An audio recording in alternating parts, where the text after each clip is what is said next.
Hey, how you going, random stranger? I'm pretty excited. We have a twofer today. Two songs I'm told work kind of as a part one and part two by the one and only Houshou. The first of which is I'm Your Treasure Box, which was recommended by Steven. So let's go.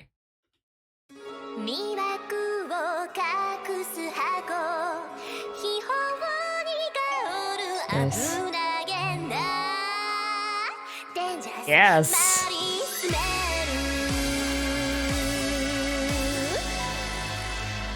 Sensing big jazz.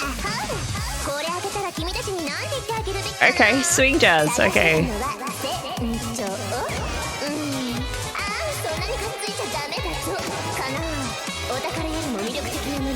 Alright, Marine really laying on the sexy Marine voice.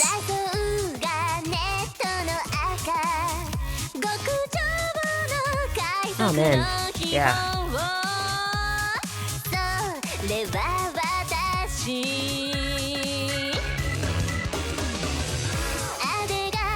Instruments are well balanced.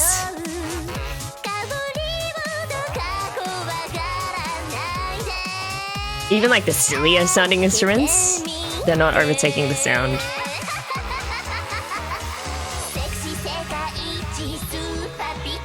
Love the tones.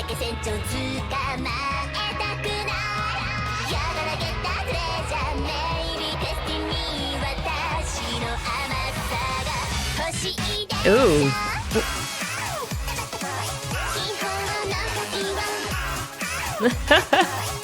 I love how Marine is using her voice in the sound effects as well.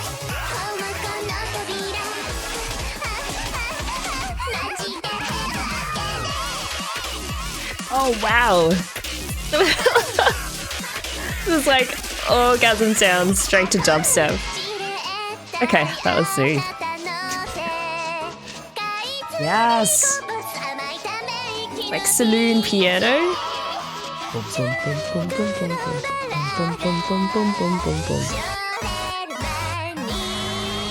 that huge rallentando.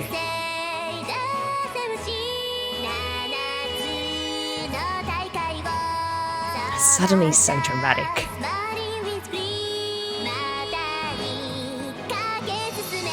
This brass. Okay, I feel like, yeah, I think we are flipping.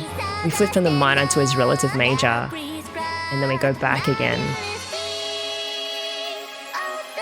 Why are we suddenly like in church?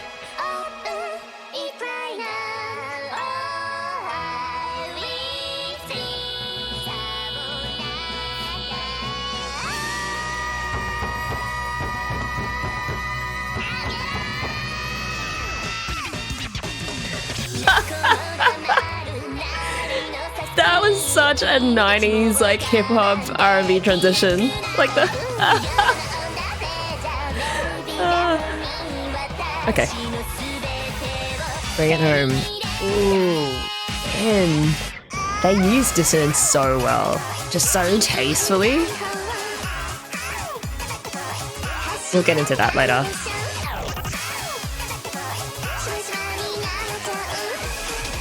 Yep. I cannot believe that they allowed her to put those sounds in there. Okay. Alright. We're in the last stretch now.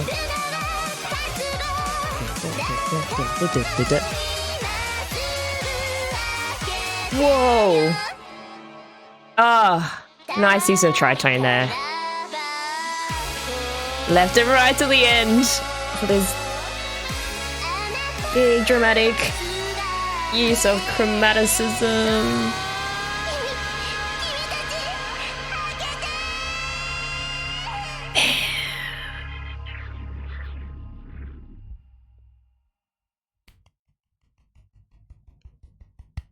Marine is a natural artist. Like, what can you say? She just knows both what sounds good and what entertains from start to finish. Okay, composer Yuzi Inu and arrangement done by Camellia. Yes, I do know Camellia due to Q. It was one of our ex-mods. I'm very happy to say that they did an amazing job with this track. First of all, the genre that this song largely falls into, swing jazz. What a dangerous genre for writers and producers to go near, because it can so easily devolve into a boring, ear-grating repetition of that constant swinging between that perfect fourth interval, like the boom, boom, boom, boom, boom, which is the mainstay of swing jazz. I'm not going to mention any names, but like a lot of swing jazz songs do end up sounding exactly the same as each other. Also, writing in this genre requires really smart use of instrument layering, especially because there's a lot of use of brass instruments and kind of more rinky-dink instruments, like instruments you'd find at a cabaret or in a club or something. So if you're not careful in how you layer those instruments, how you manage the nuance and the different timbres that are going on, swing jazz tracks do very often turn into just straight up noise. They blare too loudly and so often that you get ear fatigue. I'm Your Treasure Box is an example of the great heights to which a swing jazz track can reach. How do they do it? I mean, I think just very rich and interesting variations between very different sections and super smooth transitions between those sections. For example, here, right? This is the more straight swing jazz section. Iconic orgasm sounds. Straight into dubstep, right? Which is still based on that framework of the perfect fourth, which is so different and so cool. Now we're transported into something like a frontier saloon, The running piano is also based on the boom, boom, boom, boom, boom, boom, boom. So the perfect fourth is still there. It's just different. Slow down into this more dramatic part where we really get a dramatic shift from the minor key of C sharp minor to the E major, its relative major. I do feel like if I had to guess, in the MV, this is sort of where we're on Marine's ship. The production choices kind of give us that feeling. It's very echoey. The specific drum patterns, like the ba, ba, ba, ba, ba, ba, ba, ba, ba. It's like a militarized kind of Navy drum section. There's the French horn as well, again, just giving a vaguely naval feel. There's just a weight to this section that the earlier swing jazz parts and even the dubstep part doesn't have. And then here, the percussion cuts out. A lot of the mid-range cuts out to leave us with these echoey strings and a dramatic descending chromatic line. Da, da, da, da, da. It also is giving traditional church music. And that is because one of Marine's vocal lines, as well as the bass line, are giving us consecutive fifth or fourth intervals. So that's a perfect fifth. That's a perfect fourth.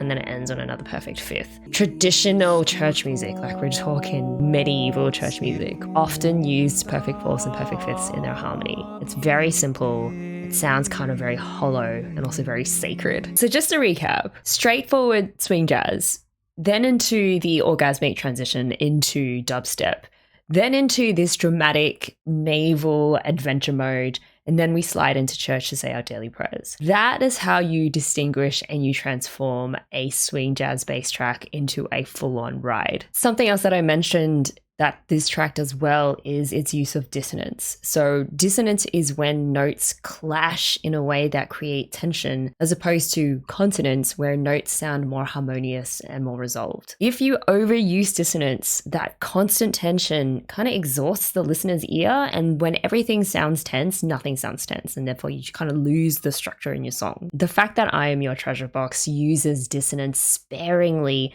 and very strategically is what made it effective. The best example is in this final section here.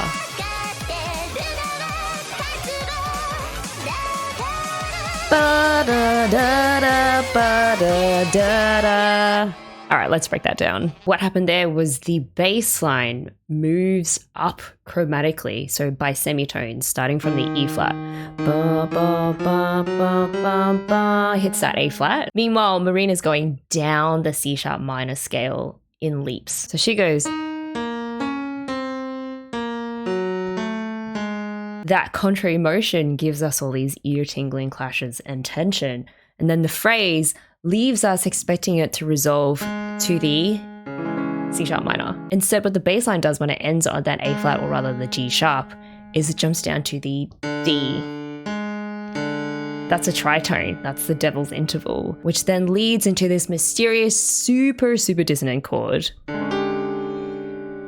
which then goes into the like sexy sax ending. So all of that built up tension just snaps into place for the finale. Interestingly, this dissonant chord is made up of two tritones stacked together. So the D to the A flat, and then the D flat to the G. If we think back on the journey that this song has taken us up until this point, you know, we've had the swing jazz that was built on the repeated perfect fourths and the perfect fifths, right? A very stable, recognizable foundation. We've had that church music section, like also built on perfect intervals, these very pure consonant sounds that are most often associated with holiness and with order. And now at the very climax, we get this chord that is constructed entirely from the devil's tone ×2 for maximum effect. If I had to music theorize this, it's like Marine is declaring herself as the antithesis of all that is pure and stable. She is like the seductive, dangerous pirate that will tempt you down into the depths of hell itself. And then how does the song end?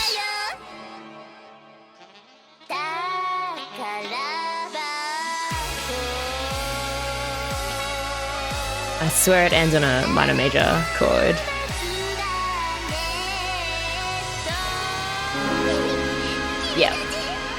Yeah.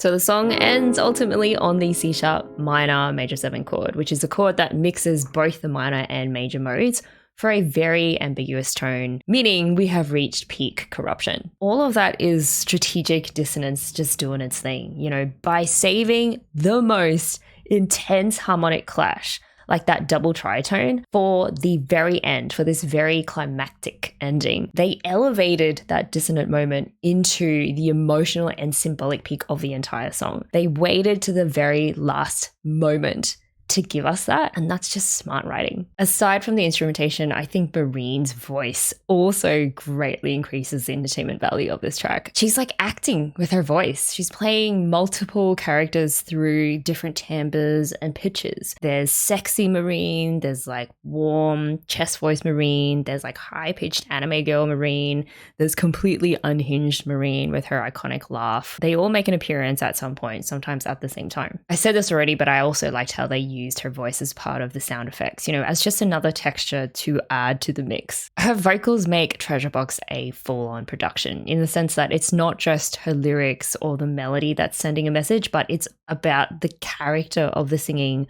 or the sounds that she's making at any given point. Time to check out the MV. I don't know if I'm ready for it, to be honest. Like, I am fully expecting it to be full of double entendres. I mean, Treasure Box itself is one. So we'll see what she delivers. Here we go.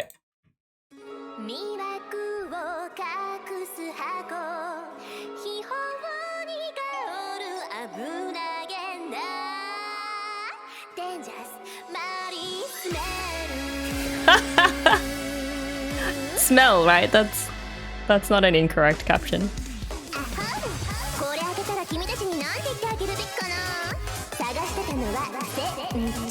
Oh my god.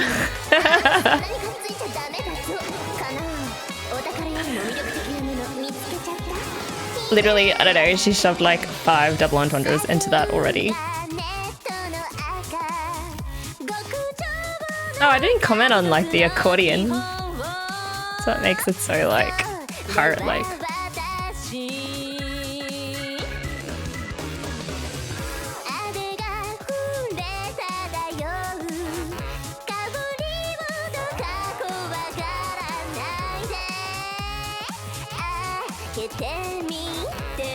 Wow.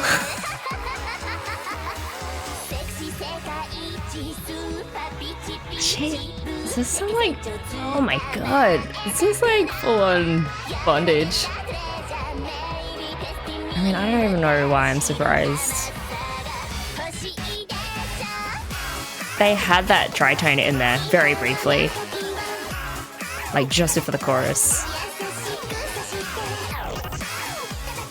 The lyrics. Oh my god. Did that... They let her hump a door.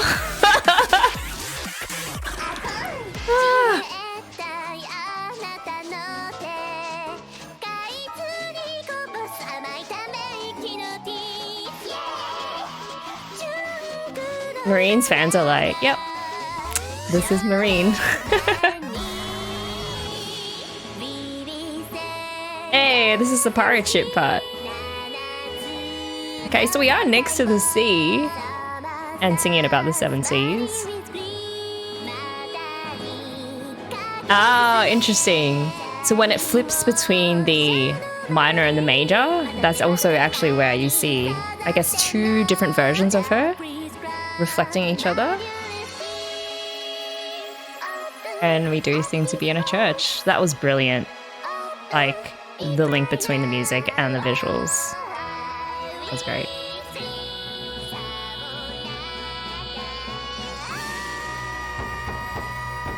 Did she just slap her ass? I'm so sorry. I'm like, did that just happen? Yep. 100% confirmed.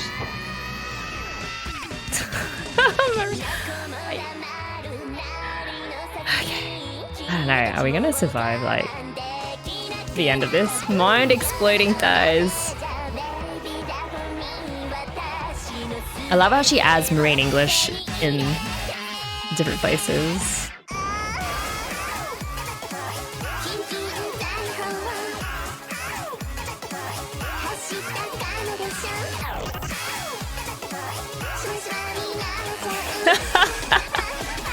Oh my god.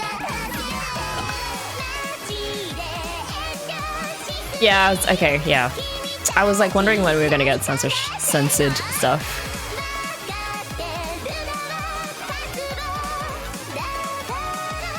Wow.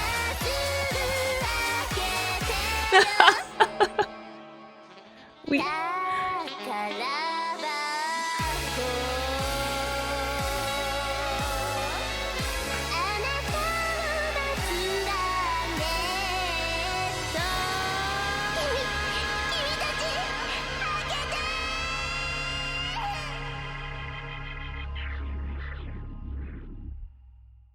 Oh man,